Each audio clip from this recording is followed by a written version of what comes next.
Maria. Durante esse bimestre escrevemos um livro que ofereceremos aos nossos pais no final da apresentação. Obrigada por participarem desse momento muito especial das nossas vidas.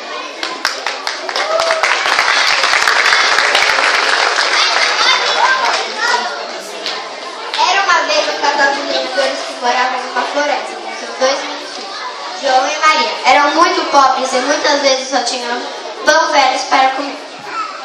Diante da situação, a mãe pediu ao pai que fosse até a floresta cortar troncos para vender na cidade. João e Maria iriam acompanhar o pai para ajudá-lo no transporte.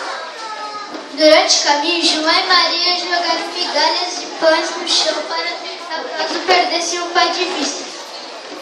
Pois foi exatamente isso que ocorreu. João e Maria se distraíram com uma linda borboleta que voava por ali e foram se afastando do pai sem perceber.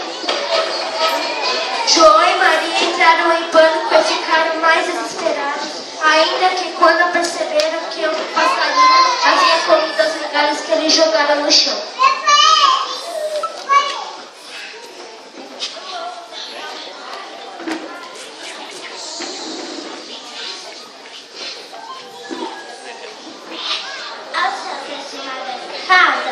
Saiu de lá uma velhinha bem novinha, mas com um enorme nariz de bruxa. A velhinha pediu para eles entrarem e comerem todos os doces que quiserem. A velhinha se transformou em uma bruxa horrorosa e prendeu João em uma gaiola de ferro. A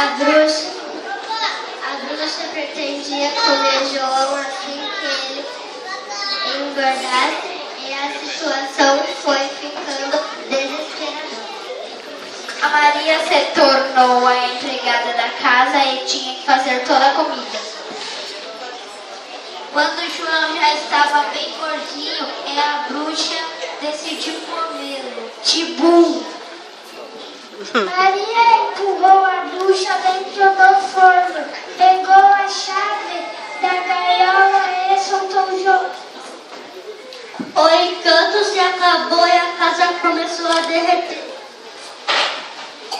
João agradeceu muito Maria e ficou surpreso com o que estava acontecendo. João e Maria saíram correndo e acabaram encontrando o papai que estava ali na floresta procurando os 2 filhos desaparecidos. E agradecemos a presença de todos.